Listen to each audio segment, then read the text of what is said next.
bien, bonjour à ceux qui viennent nous retrouver donc à notre culte du 10 décembre 2023. Euh, La parole nous dit, c'est dans les livres du Pentateuque, euh, c'est le, comment, 25, il faut que je le retrouve mon verset.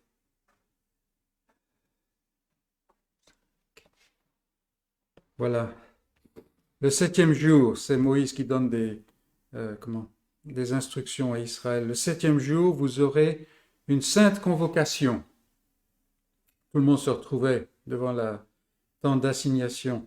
Et puis il ajoute, vous ne ferez aucune œuvre servile.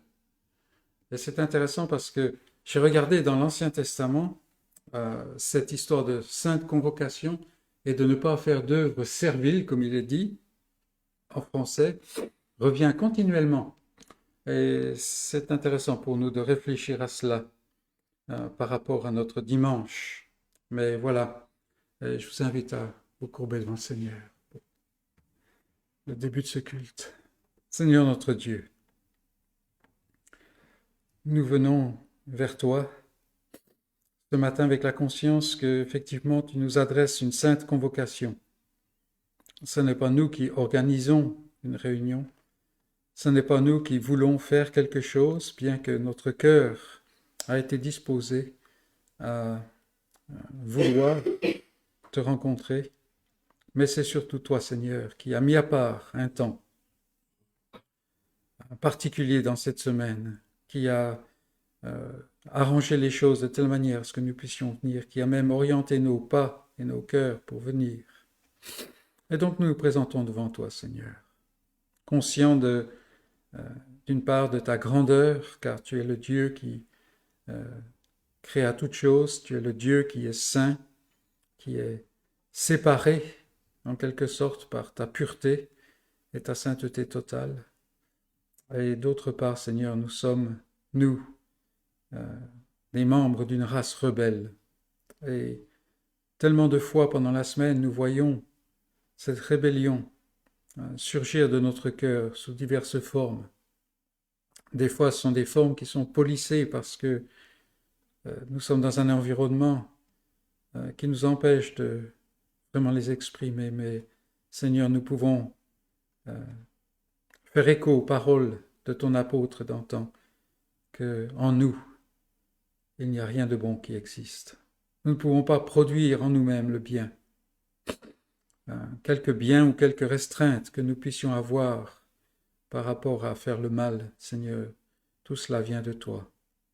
Mais si cela vient de toi, nous voyons que c'est dans ta grâce, parce que en Jésus-Christ, Seigneur, tu t'es rapproché.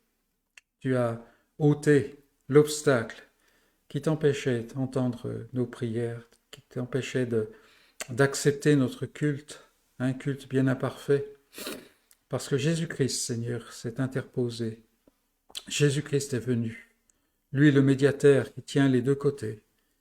Homme, parfaitement homme et tout aussi parfaitement Dieu. Et c'est lui, Seigneur, qui en fait se présente devant toi en notre nom. C'est lui qui nous représente et c'est en lui qu'est toute ton affection. C'est pour cela, Seigneur, que nous pouvons venir devant toi avec assurance et dans la paix, sachant que tu nous acceptes si nous venons dans le bien-aimé. Donne-nous, Seigneur, d'être en Christ et éclaire notre intelligence pour savoir comment vivre devant toi. Sois avec nous pendant ce temps, rencontre-nous, et Seigneur, donne-nous d'être transformés par ta parole et par ton esprit, car nous te le demandons dans le nom de Jésus-Christ. Amen. Et notre premier cantique, ce matin, c'est le 164. Jésus au nom qui surpasse tout autre qu'on puisse exalter. C'est le nom unique, le nom suprême, celui qui parle du salut de l'Éternel, celui qui parle du fait que Dieu est avec nous. Il est venu parmi nous. Le 164.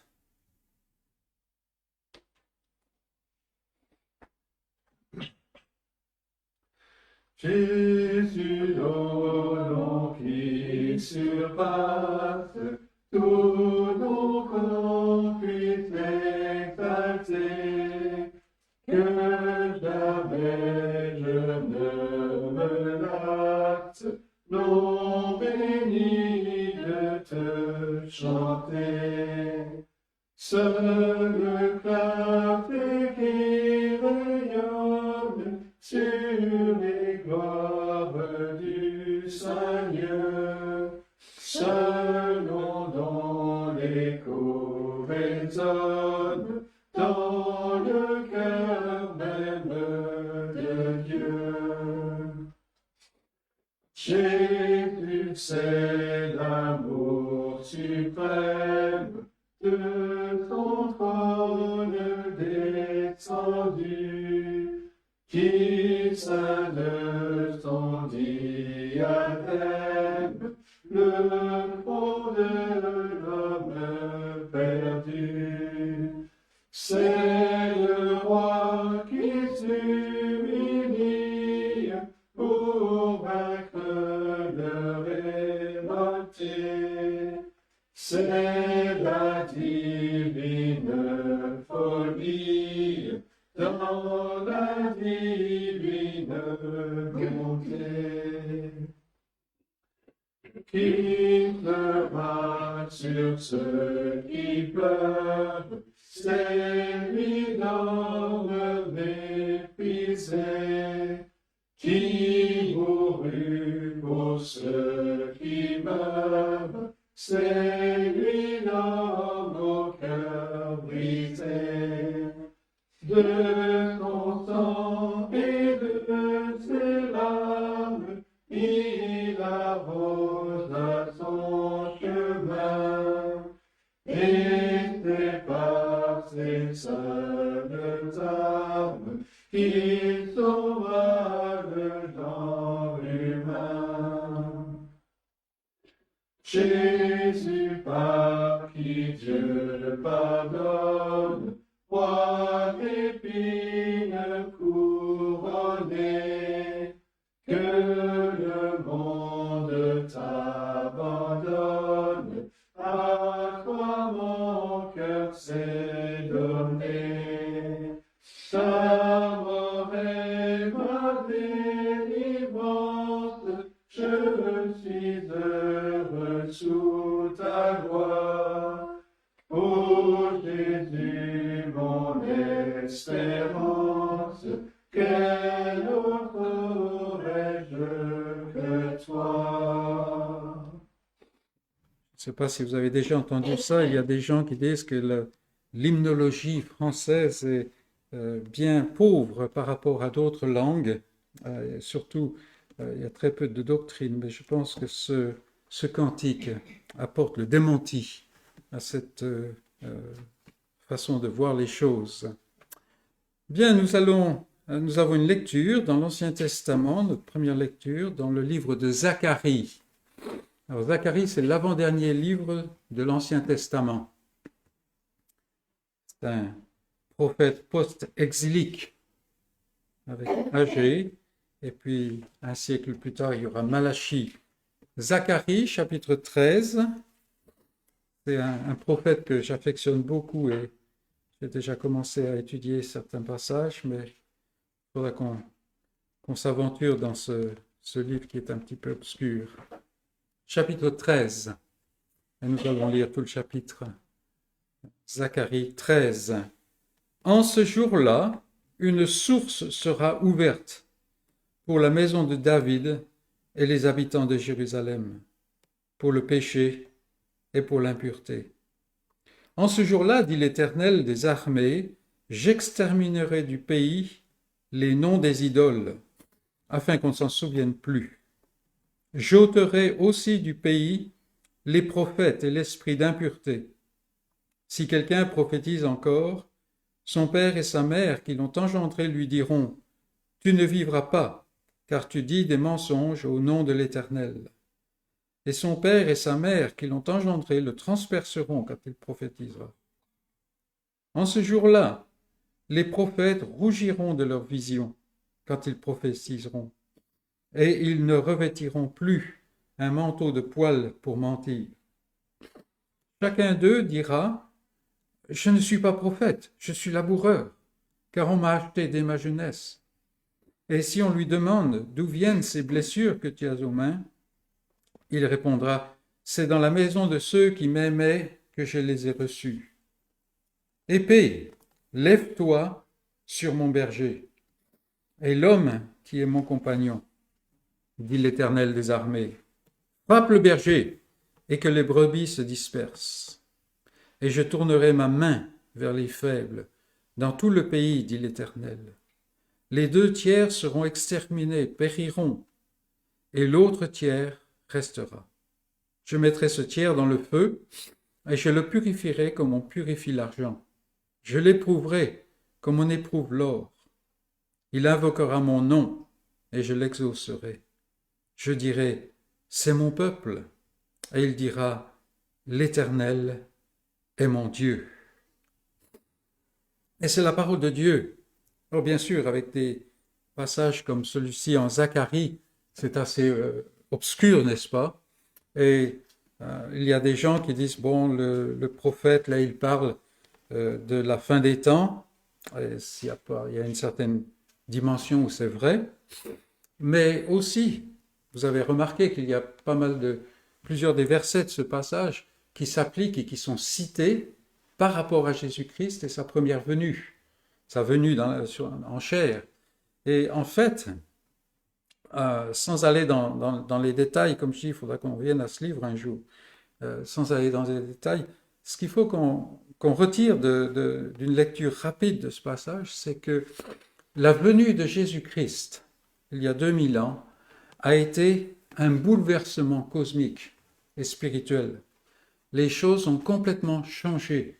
Et nous avons souvent du mal, il faut qu'on fasse un exercice mental pour garder ça à l'esprit, hein, comme quoi les choses ont totalement changé. Et Dieu, l'obstacle qui empêchait que Dieu fasse du bien à son peuple, un bien qui durait, a été ôté. Et maintenant, nous connaissons des bénédictions que même les meilleurs des saints de l'Ancien Testament ne connaissaient pas, bien que par la foi, ils les attendaient et ils les espéraient. Alors vous allez dire, mais on n'est pas bien mieux qu'eux, parce que bien souvent on est affligé. Il y a des tas de choses qui nous travaillent, n'est-ce pas? On se demande même assez souvent si on est croyant. Si on regarde à nous-mêmes, on a raison de se demander, de se poser ces questions. Mais, comme il est dit dans la parole de Dieu, même le plus petit dans le royaume de Dieu, c'est-à-dire depuis la Pentecôte, même le plus petit est plus grand que même Jean-Baptiste, qui était le plus grand des prophètes, c'est-à-dire celui qui était le plus proche de Christ, n'est-ce pas?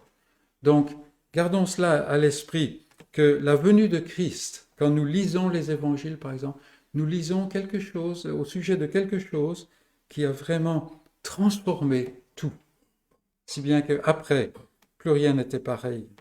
Et c'est très important pour regarder toute l'histoire biblique et même l'histoire qui reste à venir encore, qui nous est, dont nous avons quelques bribes, quelques aperçus, n'est-ce pas? Donc c'est important. Mais Zacharie, c'est un prophète très très bien. Et comme je dis, il va falloir qu'on se trouve le temps pour l'aborder. Bien, nous allons aller maintenant au cantique pour chanter le cantique 336. Un cantique qu'on n'a pas chanté depuis un moment. Quand le vol de la tempête vient assombrir ton ciel bleu. Alors voilà, dernièrement, on n'a pas eu trop de ciel bleu. On a même eu des tempêtes. Mais voilà, quelle est l'attitude à avoir quand le vol de la tempête vient assombrir ton ciel bleu? 336.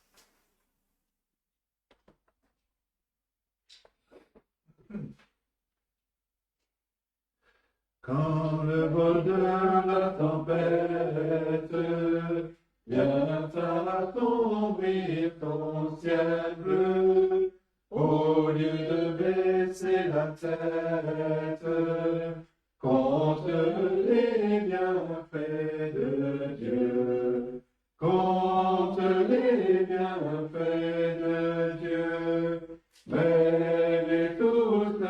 devant tes yeux, tu verras en adorant combien le nombre en est grand.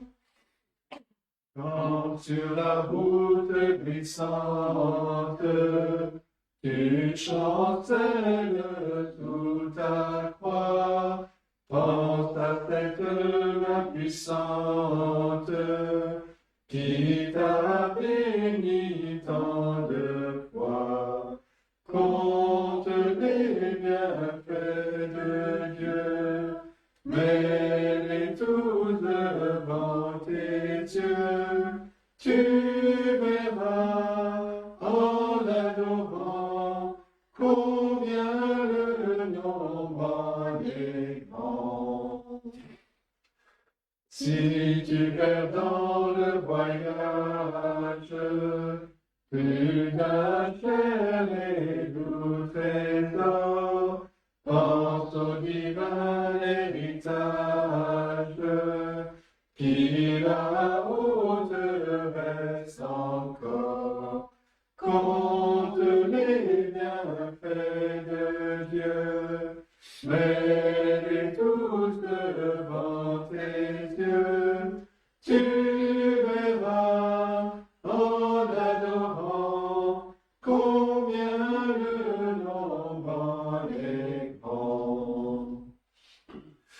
Bénis donc, bénis sans cesse ce Père qui chaque jour répand sur toi la richesse de son merveilleux amour.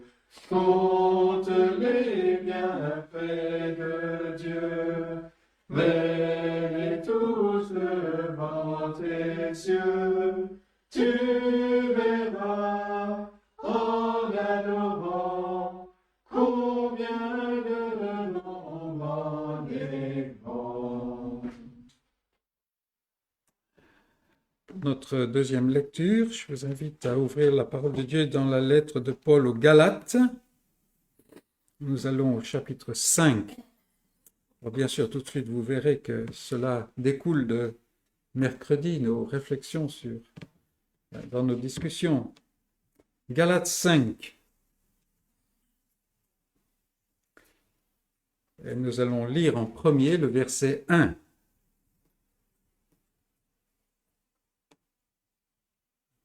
Galates 5, verset 1, c'est pour la liberté que Christ nous a affranchis.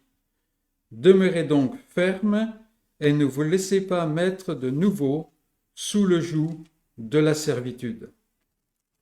Et puis nous allons au verset 13. Frères, vous avez été appelés à la liberté.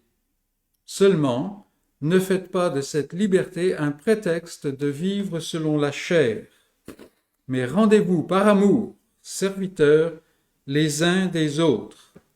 Car toute la loi est accomplie dans une seule parole, celle-ci. Tu aimeras ton prochain comme toi-même. Et puis maintenant, on va au verset 16.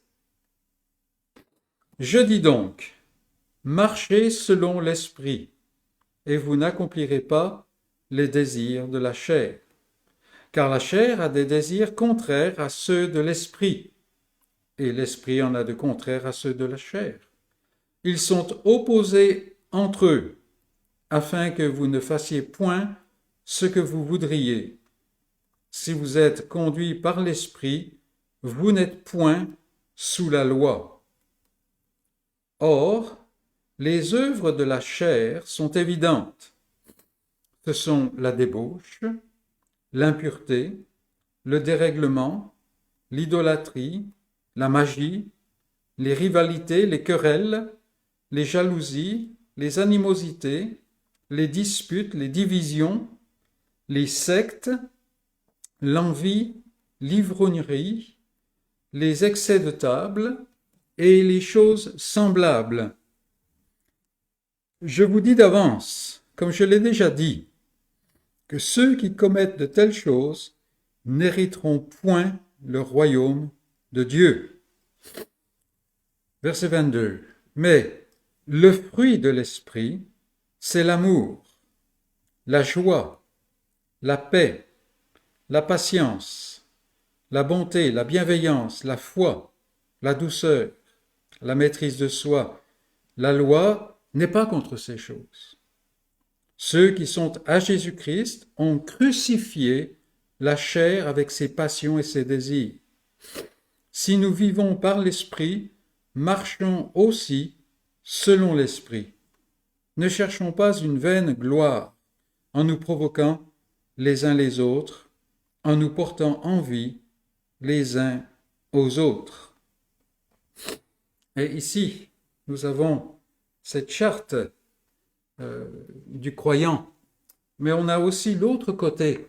Et mercredi, par exemple, on a réfléchi à ce fruit de l'esprit, n'est-ce pas? Et ça nous a posé des tas d'interrogations. Peut-être une fois qu'on a fini les actes, on va aller dans ce passage. Donc, commencer à le préparer pendant quelques semaines, à réfléchir là-dessus. Mais je me disais, est-ce que dans la liste des œuvres de la chair, il n'y a pas une indication qui nous aide pour le fruit de l'esprit? Parce que il parle juste avant du fait que celui qui est appelé à la liberté, il est gouverné par cette parole qui est le résumé de la loi, n'est-ce pas? Tu aimeras ton prochain comme toi-même. Et puis il termine en disant qu'il faut attention de ne pas se provoquer les uns les autres. Vous voyez, il y a le pendant, comme cela. Alors voilà, c'est pour alimenter nos réflexions. Et puis ceux qui nous suivent plus à distance, bien, vous pouvez aller dans ce passage. Il y a même un très très bon livre sur Galates qui peut nous aider dans nos réflexions. La liberté est en Christ. Et voilà. Et puis, d'ici quelques semaines, nous pourrons réfléchir et étudier ce passage. Mais le fruit de l'esprit, c'est souvent ce passage-là qui semble, dans notre expérience, nous condamner, n'est-ce pas? Comme on en parlait mercredi. On se dit, mais franchement, quand je vois toute cette liste, est-ce que je suis même croyant? Mais peut-être qu'on devrait regarder l'autre liste aussi et voir si nous sommes comme nous étions, bien que nous ne soyons pas ce que nous devrions être, selon nos envies, selon ce que nous voyons dans la parole de Dieu. Voilà, donc, réfléchissons à ces choses-là et encourageons-nous les uns les autres à marcher selon le Seigneur. Ne marchons pas selon la chair. Et mettons en parallèle aussi tous les autres passages dans les écrits de Paul par rapport à cela. Et maintenant, nous allons chanter. Chanter au numéro 75. Oh, que toute la terre entonne un hymne à ton honneur, que l'univers entier résonne de ta gloire, ô Sauveur, car Christ est venu nous libérer de la servitude du péché et de la chair. Le 75.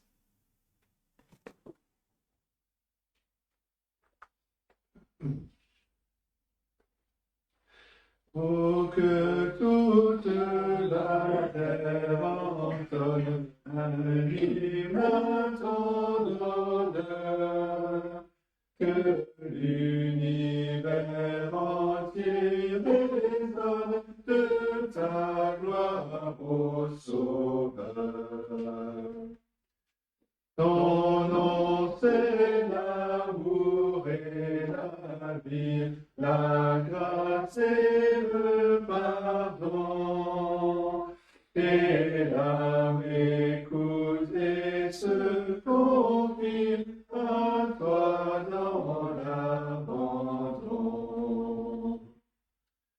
Ô Christ, que tout genou fléchisse à ton nom glorieux, pour t'adorer, que tout s'unisse sur terre et dans les cieux.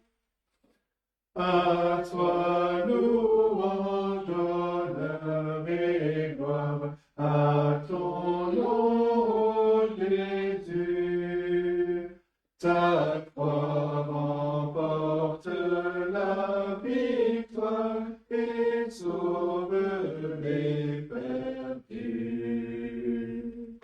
Et avant que vous refermiez le livre, nous allons continuer avec ce cantique que nous avons révisé il y a quelques semaines, mois maintenant peut-être. Voilà, le 191. Mort avec Christ, voilà ma délivrance.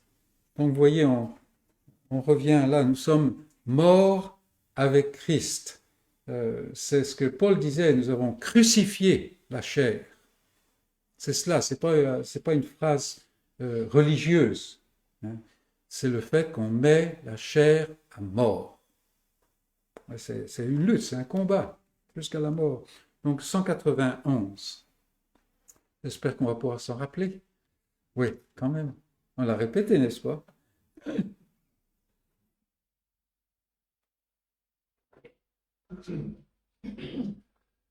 Mort avec Christ, voilà ma délivrance.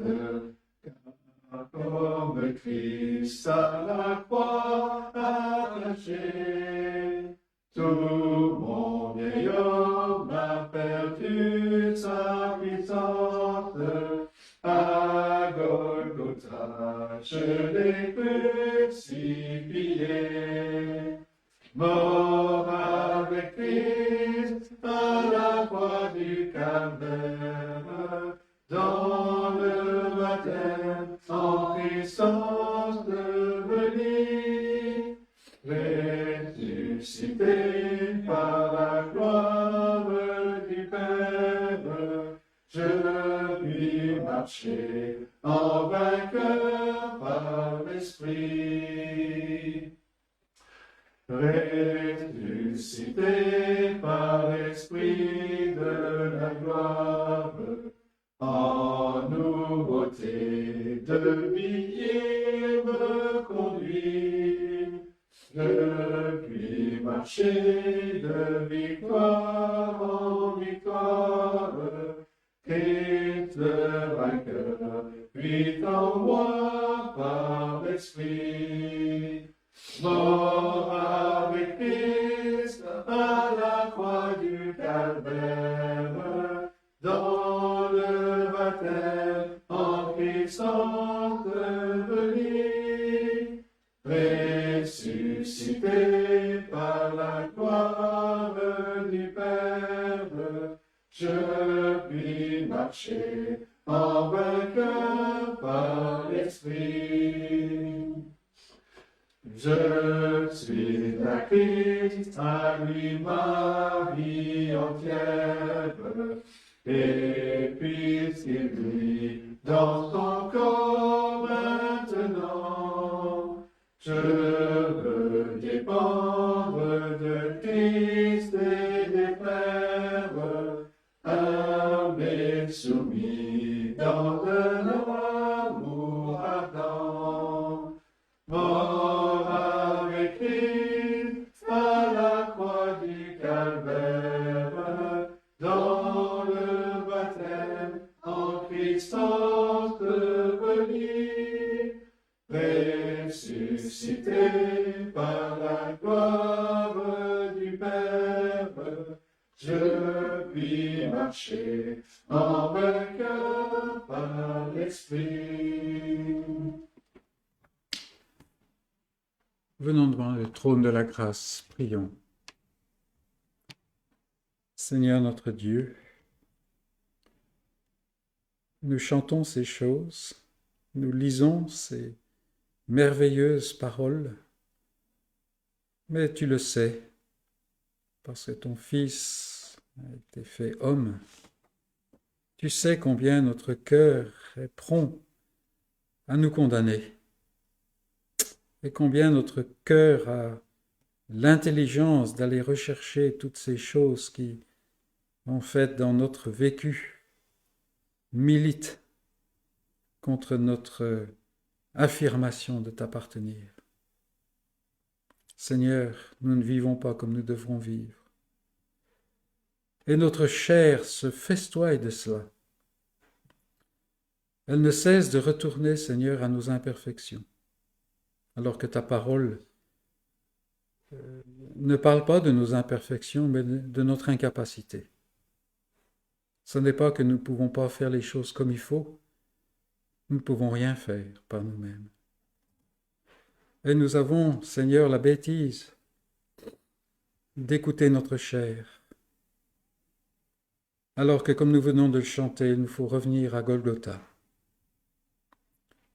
Et nous ne pouvons pas aujourd'hui physiquement aller vers cette colline du crâne. Et même là, il n'y a plus de croix. Et s'il y avait encore les croix, la croix qui compte est vide, car Seigneur, l'œuvre est accomplie. Mais nous voyons Golgotha dans ta parole.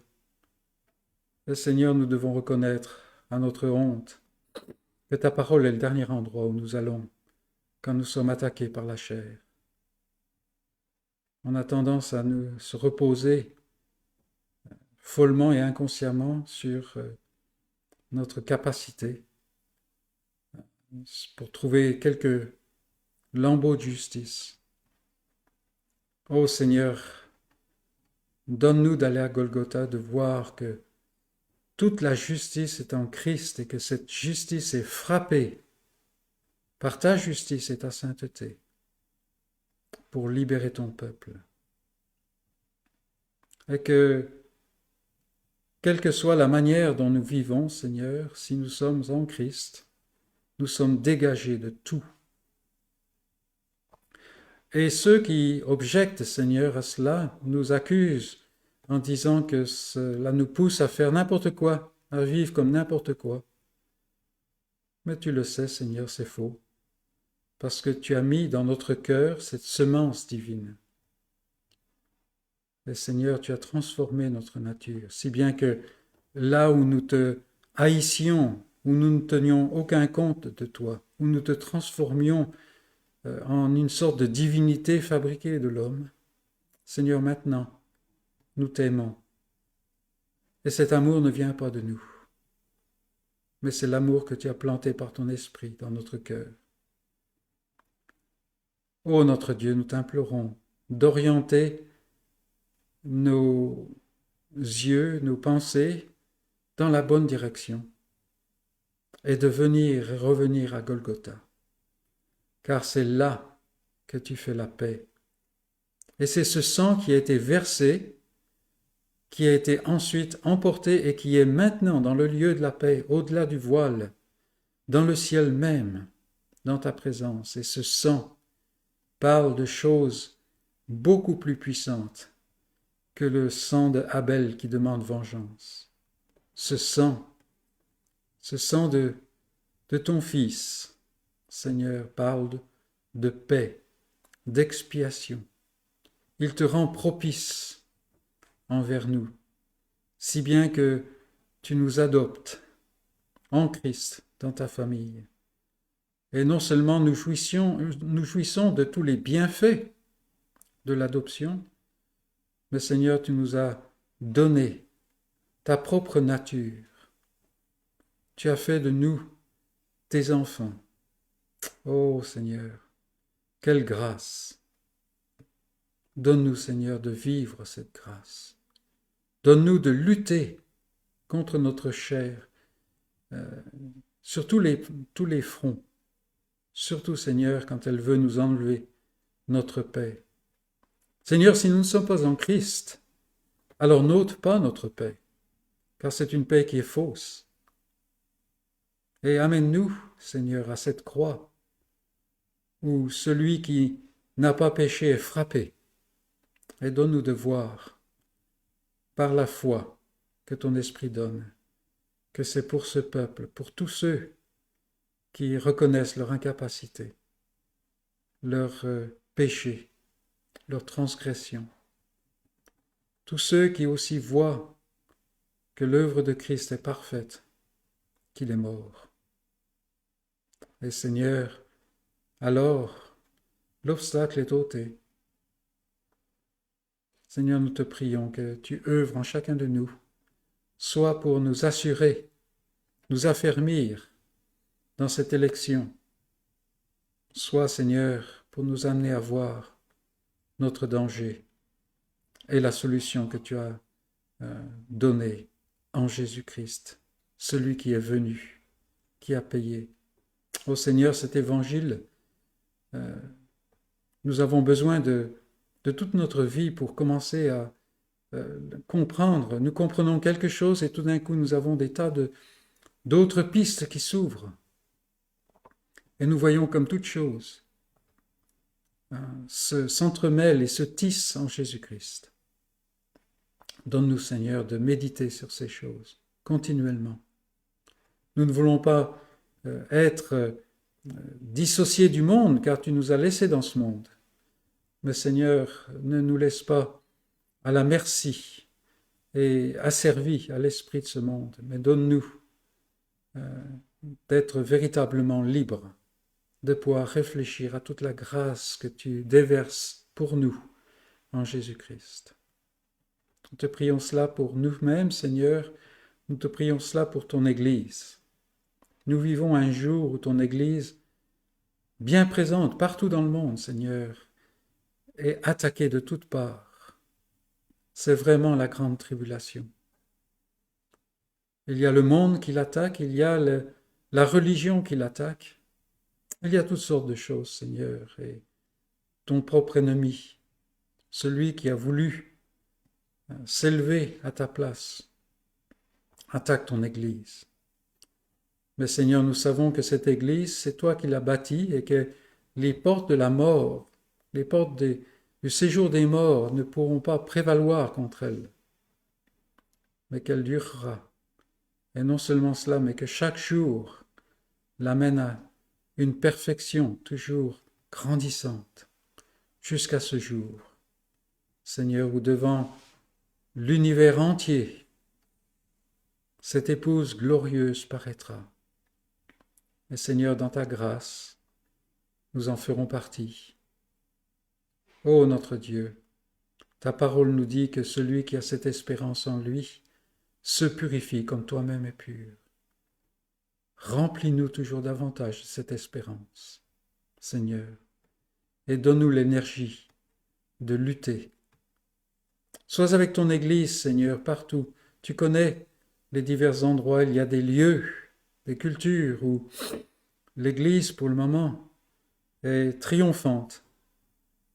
Elle touche les cœurs autour d'elle et elle est fortifiée. Il y a d'autres endroits, plutôt comme là où tu nous as placés, Seigneur, où c'est le jour des petites choses.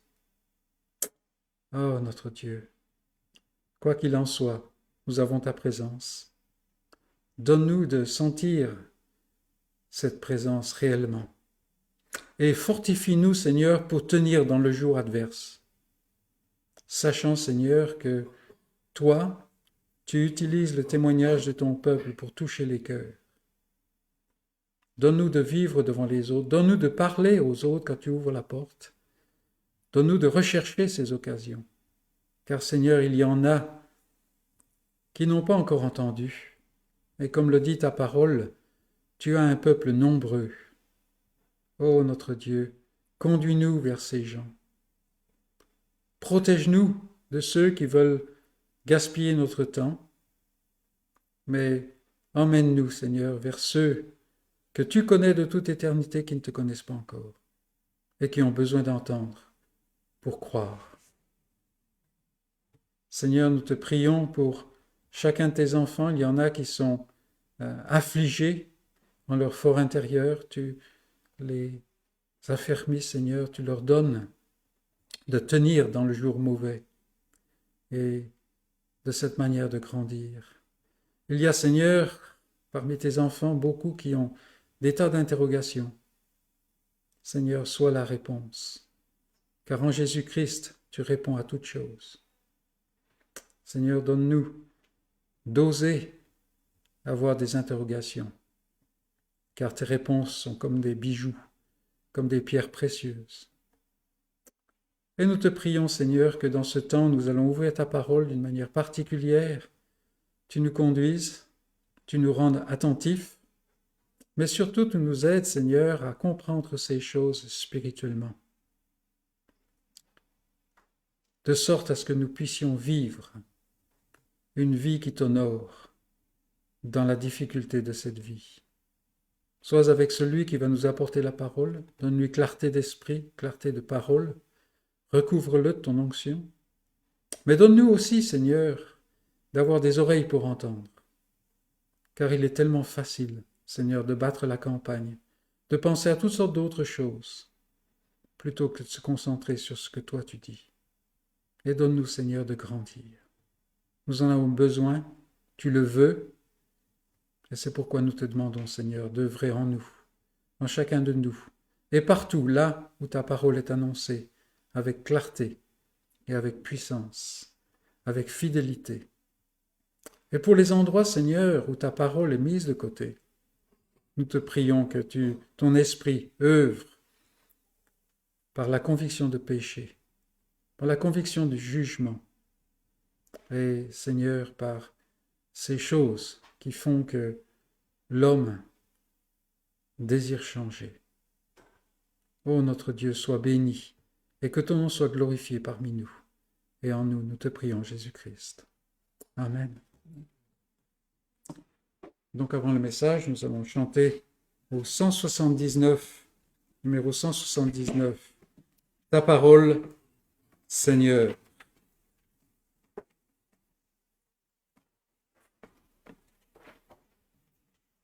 Ta parole, Seigneur, est ma force et ma vie. À mes obscurs sentiers, elle sert de flambeau. 179.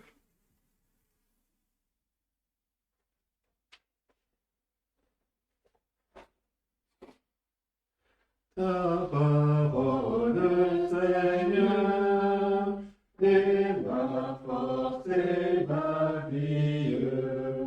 À mes obscurs sentiers, elle sert de flambeau, et semblable au soleil, elle me vivifie, éclairant tous mes pas, jusqu'au seuil du tombeau. Elle est la vérité, la sagesse suprême. Par elle je connais mon éternel destin.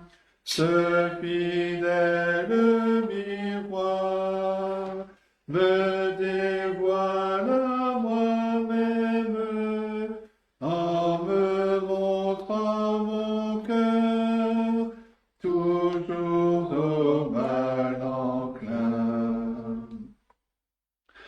Livre consolateur, inspiré par Dieu même, mes yeux se sont ouverts à ta vive clarté. Je comprends maintenant combien le Seigneur m'aime, et je sais à quel prix Jésus m'a racheté. Heureux celui qui croit la divine parole. Heureux celui qu'enseigne et que guide l'esprit. Heureux qui, loin du monde, incrédule et frivole, s'est assis humblement aux pieds de Jésus-Christ.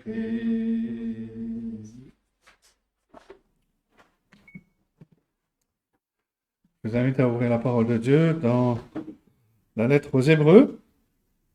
Ce matin, nous allons nous focaliser sur les derniers versets de ce chapitre, mais on va relire le chapitre en entier, tellement il est beau. Hébreux chapitre 1. Commençons donc la lecture au verset 1. Et voici la parole de Dieu.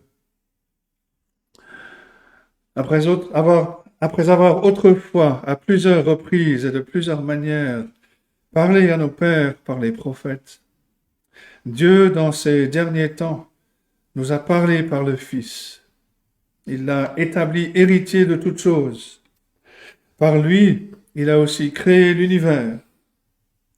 Le Fils est le reflet de sa gloire et l'empreinte de sa personne. Et il soutient toutes choses par sa parole puissante. Il a fait la purification des péchés et s'est assis à la droite de la majesté divine dans les lieux très hauts. Il est devenu d'autant supérieur aux anges qu'il a hérité d'un nom plus excellent que le leur. Car auquel des anges Dieu a-t-il jamais dit « Tu es mon fils, je t'ai engendré aujourd'hui » Et encore, je serai pour lui un père, et il sera pour moi un fils. Et de nouveau, lorsqu'il introduit dans le monde le premier-né, il dit que tous les anges de Dieu l'adorent. De plus, il dit des anges, il fait de ces anges des esprits, et de ses serviteurs une flamme de feu. Mais il a dit au Fils, ton trône, ô Dieu, est éternel. Le sceptre de ton règne est un sceptre d'équité. Tu as aimé la justice et tu as haï l'iniquité.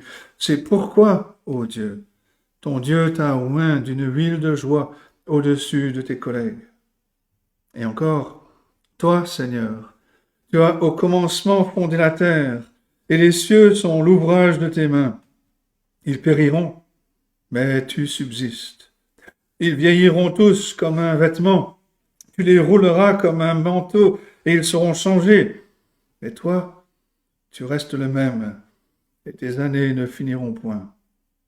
Et auquel des anges a-t-il jamais dit, « Assieds-toi à ma droite, jusqu'à ce que je fasse de tes ennemis ton marchepied » Ne sont-ils pas tous des esprits au service de Dieu, envoyés pour exercer un ministère en faveur de ceux qui doivent hériter du salut? Et jusque-là, la lecture de la parole de Dieu.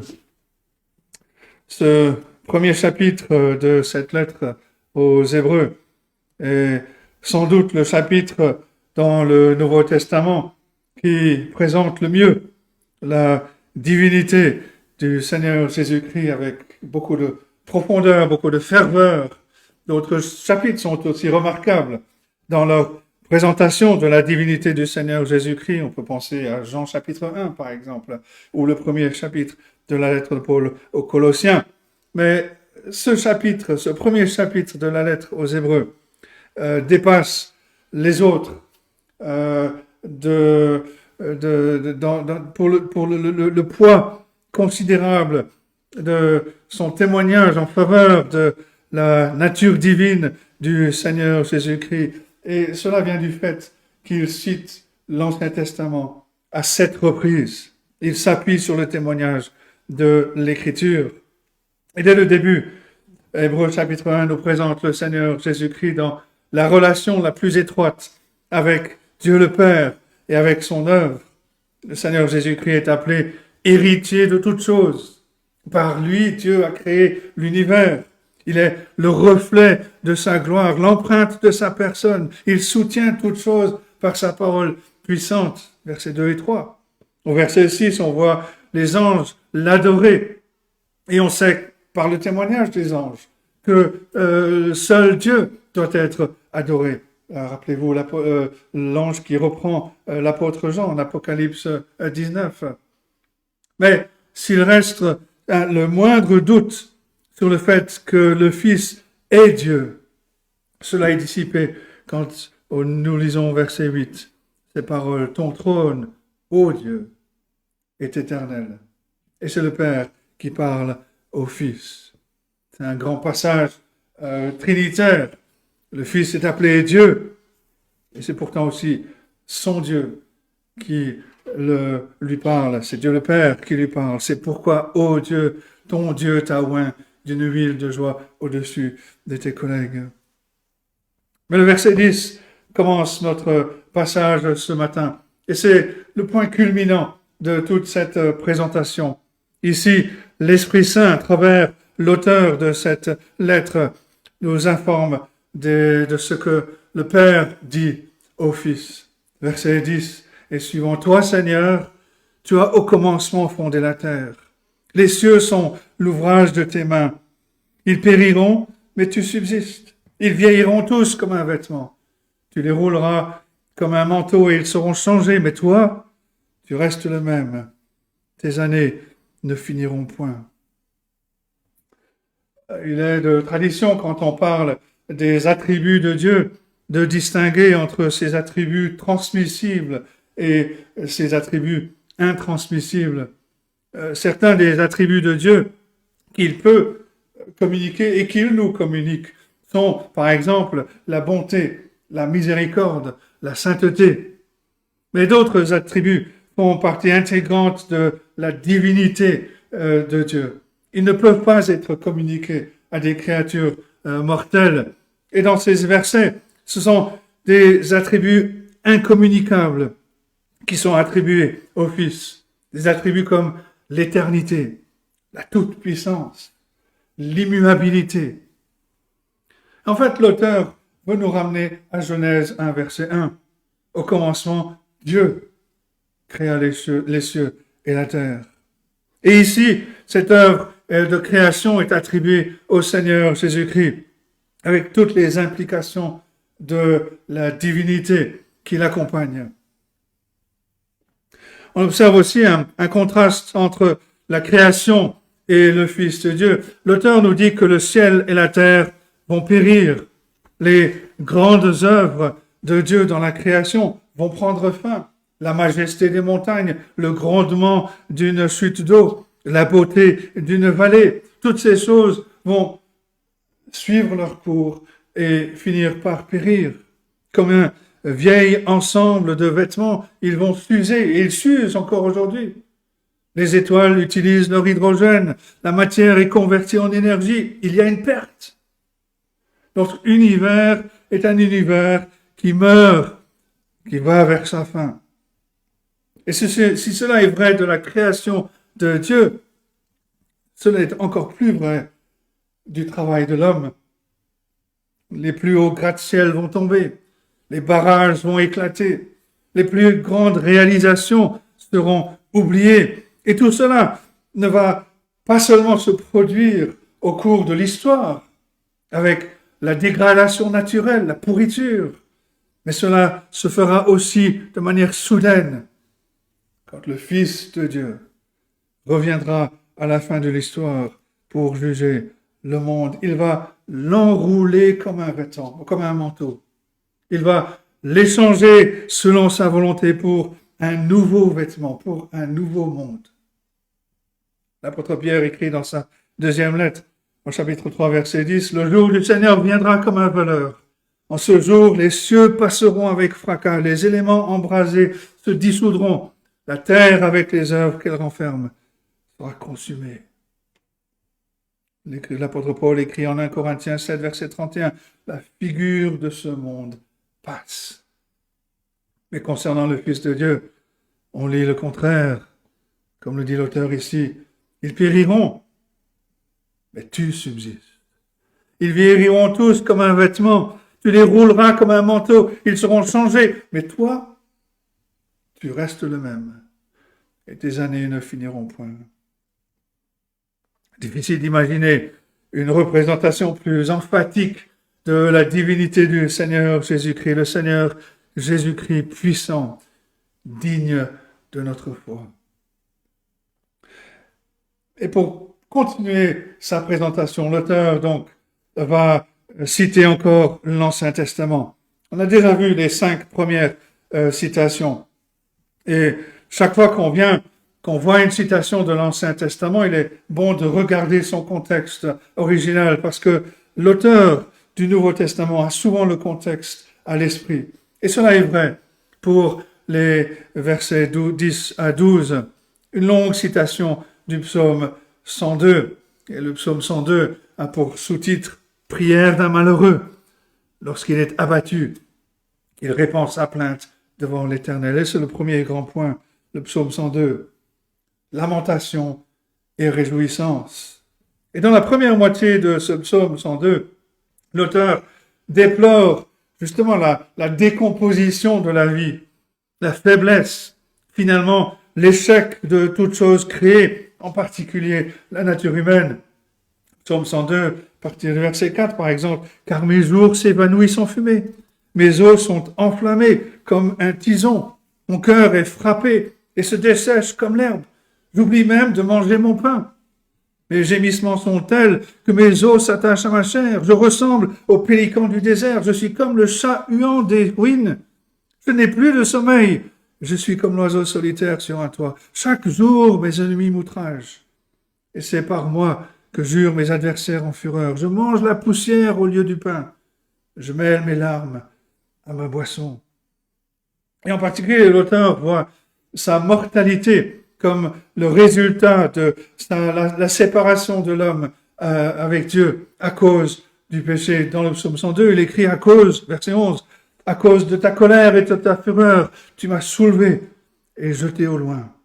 Mes jours sont comme l'ombre à son déclin et je me dessèche comme l'herbe. » L'instabilité, la faiblesse, la mortalité de l'homme à cause de son péché constitue le contenu de cette lamentation au début, dans la première partie de ce psaume. Ce sont des cris qui se retrouvent sur les lèvres de tous ceux qui vivent sur terre pendant un certain temps. Nos jours passent comme de la fumée, nos os cèdent. Chacun d'entre nous doit tenir compte du fait que la mort nous attend. Même en vivant, nous desséchons comme l'herbe. Là, un jour, et plus là, le lendemain. Le psalmiste, en écrivant ce psaume 102, semble être motivé par la destruction de Jérusalem par les Babyloniens. Et dans l'amertume de la défaite, il mange les cendres, il mélange sa boisson avec ses larmes. Et pendant d'autres vies, on connaîtra, nous aussi, les railleries, l'oppression d'ennemis qui semblent trop forts pour nous. Et dans la deuxième moitié du psaume, cet homme qui se lamente lève les yeux pour voir Dieu. Et là, il trouve une grande espérance. Psaume 102, je ne cite que quelques passages à partir du verset 13. « Mais toi, Éternel, tu règnes à perpétuité. Tu te lèveras, tu auras pitié de Sion. Oui, l'Éternel rebâtira Sion. Il se montrera dans sa gloire. » Bien que tout semble perdu dans cette vie, bien que les difficultés, même la mort nous attend, bien que la pire calamité apporte la destruction, l'homme qui fait confiance au Seigneur le voit dans son règne éternel, son règne de puissance. Il voit son caractère qui ne change pas, qui ne peut pas changer. Et là, il trouve l'espoir. Comme Dieu le dit en Ésaïe 51, verset 6, « Les cieux s'évanouiront comme une fumée, la terre tombera en lambeaux comme un vêtement, ses habitants périront comme des mouches. Mais mon salut durera éternellement, et ma justice n'aura point de fin. » Malgré tout ce que nous pouvons perdre dans cette vie, nous avons par la foi en Jésus-Christ un salut qui est éternel, qui est sûr. Et le psaume 102, c'est dans ce sens que le psaume 102 continue, et avec les paroles de ce premier chapitre d'Hébreux, il approche de sa fin. Il se rappelle que Dieu a créé toutes choses. Il dure au-delà de leur fin. Comme le cite l'auteur de cette lettre au verset 11, « Ils périront, mais tu subsistes. Ils vieilliront tous comme un vêtement. Tu les rouleras comme un manteau, ils seront changés. Mais toi, tu restes le même. Et tes années ne finiront point. » L'auteur de cette lettre veut montrer la supériorité du Seigneur Jésus-Christ sur les anges, la supériorité de la nouvelle alliance sur l'ancienne. Et ce contraste est inévitable à la lumière de ces versets. Ces choses étant vraies, le Fils est digne de toute notre confiance. Nous serions complètement fous de ne pas tourner vers un si puissant Sauveur pour notre salut. Mais dans le psaume 102, ces paroles sont attribuées à Yahvé, le nom personnel, le nom de l'alliance de Dieu dans l'Ancien Testament. Et ce qui est frappant dans leur répétition ici, dans Hébreux chapitre 1, c'est qu'ils sont ici parlés par Dieu à Jésus. Il s'adresse au Fils. Le Père s'adresse à lui comme Seigneur. Et à la lumière du Nouveau Testament, on voit les deux moitiés du psaume 102 s'appliquer au Seigneur Jésus-Christ. Il est l'homme affligé qui déverse sa plainte devant son Père. Et alors qu'il fait face, qu'il prend la croix, c'est sa voix qu'on entend.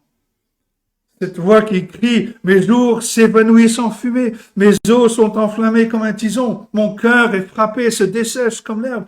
Chaque jour, mes ennemis m'outragent. » Le Seigneur Jésus, dans son humanité, savait ce que c'était de décourter ses jours, de mourir trop jeune, si on peut dire, d'être affligé, d'être méprisé par les hommes, d'être abandonné par ses amis.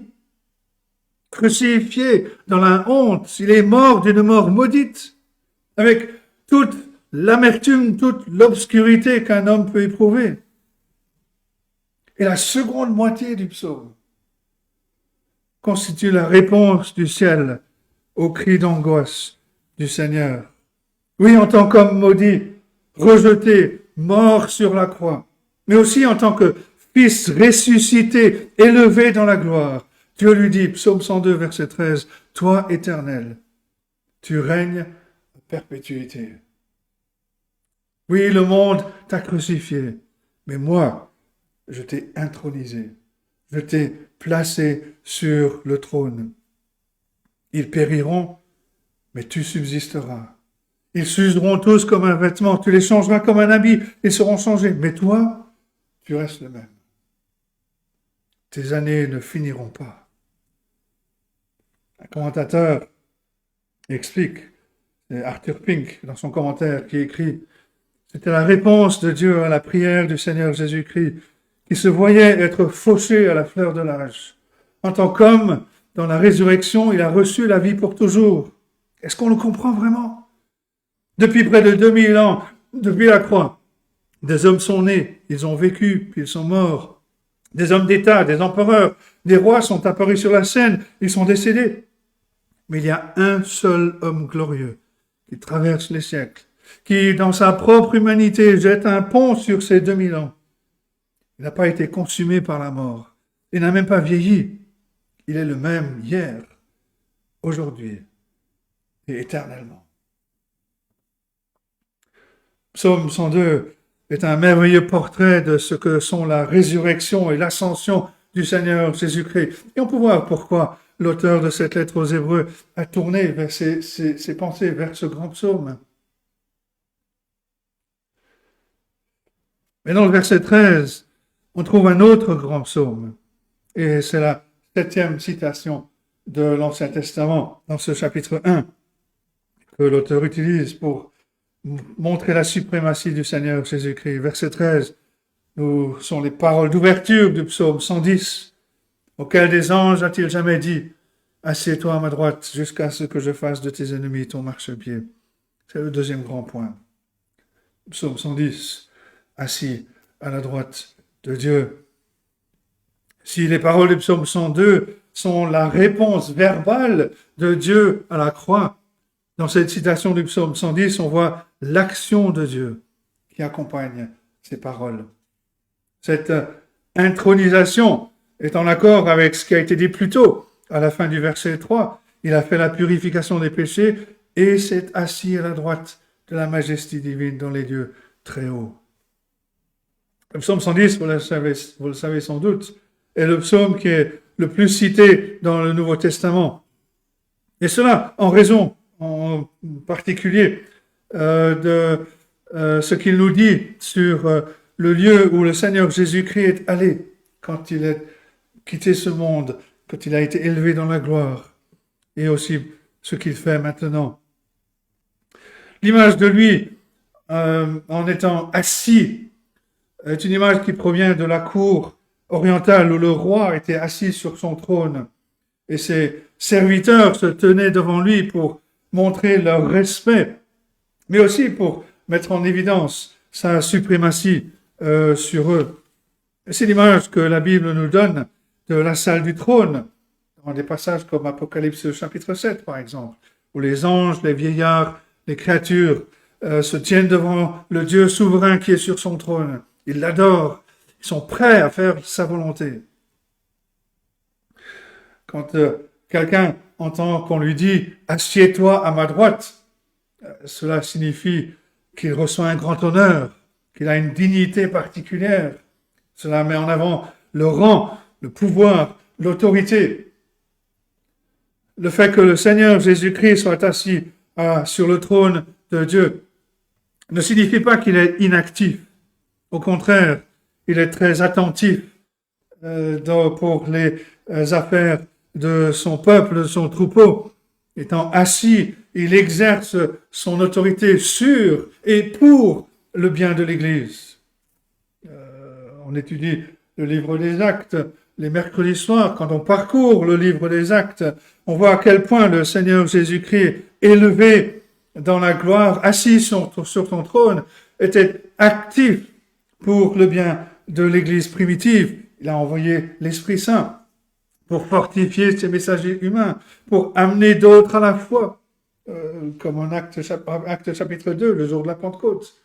Quand Étienne, le premier martyr, a fait face à la foule sanguinaire, il s'est écrié, Acte 7, verset 56, « Voici, je vois les cieux ouverts, le Fils de l'homme debout à la droite de Dieu. » Jésus s'est tenu pour recevoir les siens dans les cours célestes. Lorsque Saul de Tarse s'est dirigé vers Damas pour y harceler les croyants, le Seigneur Jésus ressuscité lui est apparu dans toute sa gloire. Il a dit, « Saul, Saul, pourquoi me persécutes-tu » De plus, le Seigneur commande des anges, il les envoie au service de son peuple, comme lorsque Pierre a été délivré de la prison par un ange, acte 12. Et c'est ce que l'auteur de la lettre nous rappelle au verset 14. En parlant des anges, ne sont-ils pas tous des esprits au service de Dieu, envoyés pour exercer un ministère en faveur de ceux qui doivent hériter du salut? Les anges sont des serviteurs envoyés. Et c'est le Seigneur Jésus-Christ lui-même qui envoie ses serviteurs. C'est un réconfort de savoir que notre Seigneur est à l'œuvre pour son peuple, pour son Église, depuis son siège céleste où il exerce l'autorité divine.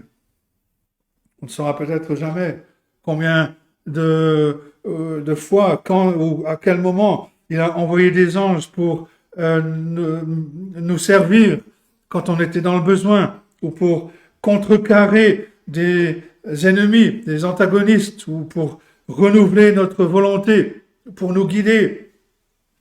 On sait que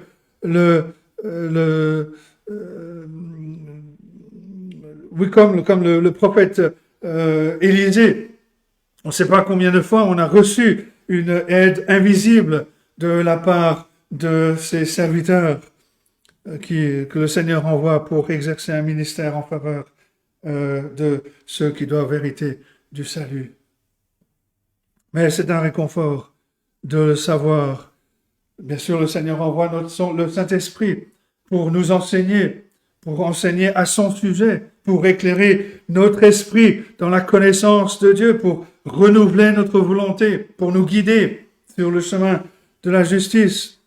On sait que le Seigneur intercède pour nous auprès du Père, qu'il assure notre acceptation dans la présence de Dieu puisqu'il nous représente comme notre souverain sacrificateur. Il sanctifie nos requêtes, il plaide nos causes.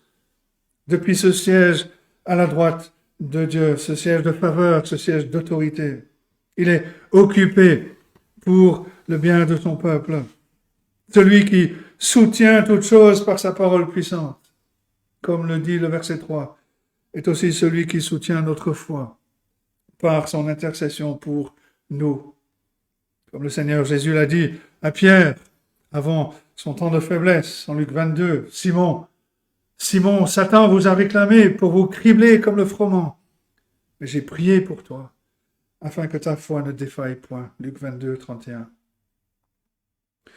Le texte d'Hébreux nous dit que le Seigneur Jésus-Christ s'est assis à la droite de Dieu jusqu'à ce que je fasse de tes ennemis ton marchepied. Dans les temps anciens, un général victorieux plaçait son pied sur la gorge d'un ennemi qui était vaincu. On peut voir cela en Josué, par exemple. Josué 10, verset 24. Josué a demandé à ses commandants de faire cela au roi de Canaan qu'il avait vaincu. Et qui sont les ennemis du Seigneur Jésus-Christ? L'apôtre Paul nous dit en 1 Corinthiens 15, verset 24 et suivant, « Ensuite viendra la fin, quand il remettra le royaume à celui qui est Dieu le Père, après avoir réduit à l'impuissance toute domination, toute autorité, toute puissance. Car il faut qu'il règne jusqu'à ce qu'il ait mis tous ses ennemis sous ses pieds. Le dernier ennemi qui sera réduit à l'impuissance, c'est la mort. La malédiction de la loi, le péché, Satan lui-même, les puissances de ce monde, la mort, la tombe, ce sont tous des ennemis du Seigneur Jésus-Christ. Au cours de son ministère sur terre, le Seigneur Jésus-Christ a progressé dans les rangs de son ennemi. Il a chassé les démons, il a guéri de la maladie, il a exposé l'hypocrisie, il s'est opposé aux faux enseignements, il a humilié les fiers, il a nettoyé le temple des vendeurs. Pendant tout ce temps, il a appelé les pécheurs à la foi et à la repentance. Et c'est surtout dans l'expansion de l'Évangile que le Seigneur triomphe maintenant de ses ennemis, quand des hommes, des femmes, des jeunes, des moins jeunes, viennent à la foi en lui. Et à la fin de l'histoire, il n'y aura plus d'ennemis qui pourra tenir debout. Apocalypse 20, verset 14, la mort et le séjour des morts furent jetés dans les temps de feu. C'est la seconde mort, les temps de feu. Et Apocalypse 21, 4, il essuiera toute larme de leurs yeux, et la mort ne sera plus. Il n'y aura plus ni deuil, ni cri, ni douleur, car les premières choses ont disparu. Le Seigneur Jésus-Christ est assis sur le trône à la droite de Dieu le Père, jusqu'à ce que ses ennemis deviennent son marchepied. C'est le but de son activité. Et après cela, il présentera toutes choses à Dieu le Père. Il régnera à jamais. Comme le dit Apocalypse 11, verset 15, le royaume du monde est remis à notre Seigneur et à son Christ, et il régnera au siècle des siècles. Alors que dire pour conclure? Nous avons un sauveur suffisant. L'auteur de cette lettre termine son exposition sur la suprématie, la déité du Seigneur Jésus-Christ. Dans ce chapitre où il cite à 7 reprises l'Ancien Testament pour prouver la suprématie du Seigneur Jésus-Christ. Et c'est tout à fait approprié que cette description se termine avec le Seigneur Jésus-Christ qui est assis à la droite de Dieu. Parce que c'est là qu'il est maintenant. Il règne comme Seigneur au-dessus et au nom de son épouse, l'Église. Il est un sauveur suffisant. Il est un sauveur digne de notre confiance, digne de notre louange. On voit dans ces versets 3 attributs divins appliqués au Seigneur Jésus-Christ. L'éternité, le pouvoir omnipotent, l'immuabilité. Et chacun de ces attributs nous donne de bonnes raisons de lui faire confiance en tant que notre Sauveur. Il était là depuis l'éternité. Il a toujours été là. Il était là quand les mondes sont créés. Toi, Seigneur, tu as au commencement fondé la terre. Les cieux sont l'ouvrage de tes mains. Voilà quelqu'un qui ne bouge pas. Voilà un rocher sur lequel on peut s'appuyer. Et pourtant, il est venu dans ce monde comme l'un d'entre nous. Il a pris sur lui notre humanité afin de faire une place pour l'homme dans le ciel. Même maintenant, il ouvre une porte pour tous ceux qui viennent à lui par la foi. Mais le Seigneur est aussi celui qui règne avec une puissance omnipotente. Il triomphe de tous les ennemis qui s'opposent à son règne, des ennemis qui peuvent aussi nous affliger. Et pourtant, c'est par la plus grande faiblesse qu'il a porté le fardeau le plus lourd. Il a porté le poids de nos péchés. Et c'est parce qu'il s'est soumis à la croix dans toute son agonie, dans sa honte, que Dieu l'a élevé à la position de gloire, à la position d'autorité. Sur la croix, le Seigneur Jésus-Christ a montré qu'il était digne de régner avec puissance et pour toujours. Et Dieu l'a glorifié. Il l'a couronné Seigneur de tous. Et de sa position à la droite de Dieu, il est capable de nous aider dans le besoin, de nous sauver de manière parfaite. Puis le Seigneur est immuable, c'est-à-dire qu'il ne change pas, qu'il ne peut pas changer. Verset 12, toi tu restes le même, tes années ne finiront point. Plus tard dans la lettre, au chapitre 13, verset 8, l'auteur dira Jésus-Christ est le même, hier, aujourd'hui et éternellement. Et c'est pour cela que nous pouvons toujours nous tourner vers lui en toute confiance, parce qu'il ne change pas. Il ne changera jamais d'avis sur nous. Il ne perdra jamais son pouvoir de nous sauver. De quoi une âme a-t-elle besoin dans le temps ou dans l'éternité qui ne peut pas être retrouvée dans le Seigneur Jésus-Christ? Est-ce qu'on a besoin de pardon pour nos péchés? Est-ce qu'on a besoin de réconciliation avec Dieu? Regardons au Seigneur Jésus-Christ, exalté, élevé dans la gloire, qui a offert le sacrifice parfait une fois pour toutes, ce sacrifice que le Père a accepté. Il est assis à la droite du Père, il intercède pour son peuple, il envoie de puissantes ressources pour nous aider à marcher dans ce monde avec assurance. Est-ce qu'on a des inquiétudes? Est-ce qu'on se retrouve dans des situations qui nous font peur? Rappelons-nous que le Seigneur Jésus-Christ est sur son trône. Il règne. Il est un sauveur qui prend soin de son peuple, qui prend soin de ses enfants avec sagesse, avec amour, avec puissance. Nous pouvons lui faire confiance et nous pouvons le glorifier avec nos vies. Est-ce qu'on a peur de la mort? Le Seigneur Jésus-Christ règne. Et il règne jusqu'à ce que ses ennemis soient vaincus, deviennent son marchepied. Et parce qu'il règne et parce qu'il remporte la victoire, la mort n'aura aucune emprise sur nous. Elle ne pourra pas nous retenir. De quoi avons-nous besoin? Si ce n'est que le Seigneur et Sauveur ressuscité, assis sur le trône, nous apporte tout ce dont nous avons besoin. Il n'y a rien qu'on ne puisse affronter, rien dont on pourrait manquer, rien dont on pourrait avoir besoin dans toute notre faiblesse, notre péché, notre fragilité humaine, qui ne se trouve pas en abondance, en celui qui nous aime, en celui qui se donne, en celui qui règne maintenant pour toujours comme Sauveur, comme Seigneur, qui reste le même, dont les années n'ont pas de fin. Quel réconfort d'avoir un tel Sauveur. C'est inutile pour les premiers lecteurs de retourner à l'Ancienne Alliance. C'est inutile pour nous de chercher ailleurs. Nous avons en Jésus-Christ le Fils de Dieu, fait homme, un Sauveur suffisant, un Sauveur parfait. Écoutons-le, suivons-le sur le chemin de la vie.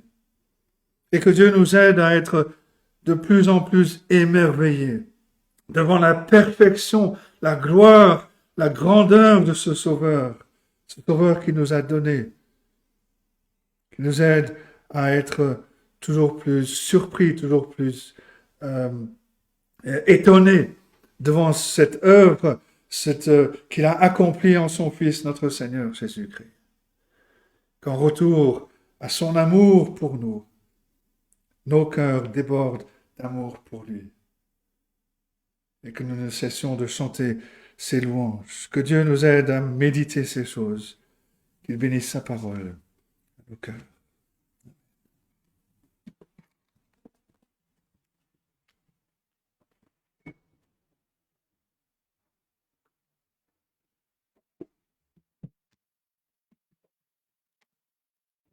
Nous terminerons notre culte par le chant du cantique 288.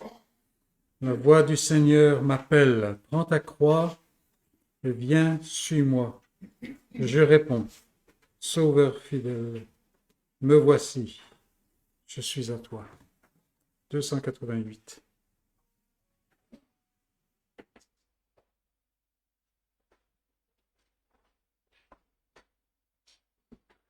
La voix du Seigneur m'appelle, ta croix et viens suis-moi.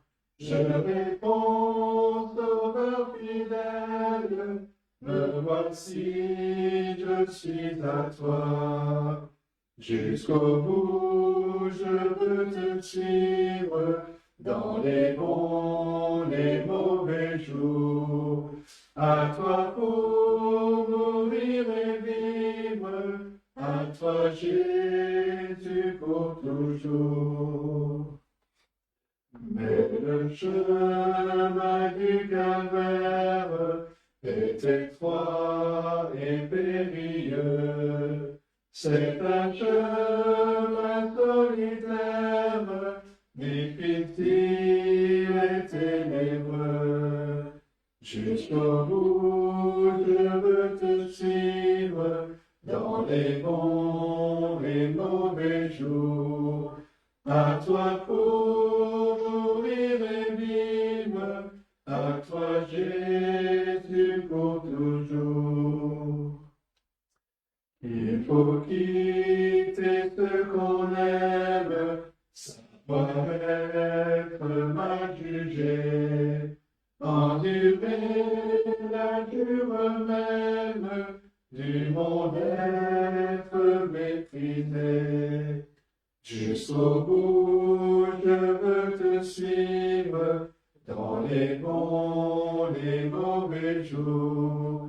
À toi pour mourir et vivre, à toi Jésus pour toujours. Jésus donne grâce et gloire, pour le suivre pas à pas. Avec lui, joie et victoire, paix et bonheur ici-bas. Jusqu'au bout, je veux te suivre, dans les bons, les mauvais jours. À toi pour mourir et vivre, à toi Jésus pour toujours. Ô Seigneur, nous te louons pour ta parole. Nous te demandons, Seigneur, que tu nous protèges et tu permettes que nous ne soyons pas comme des auditeurs oublieux, mais qu'au contraire, tu nous donnes la sagesse de pouvoir ruminer cette parole, de pouvoir la digérer et de pouvoir la vivre. Sois avec nous, Seigneur, par ton esprit, car nous te le demandons en Jésus-Christ. Amen. Bon dimanche à tous et bonne semaine.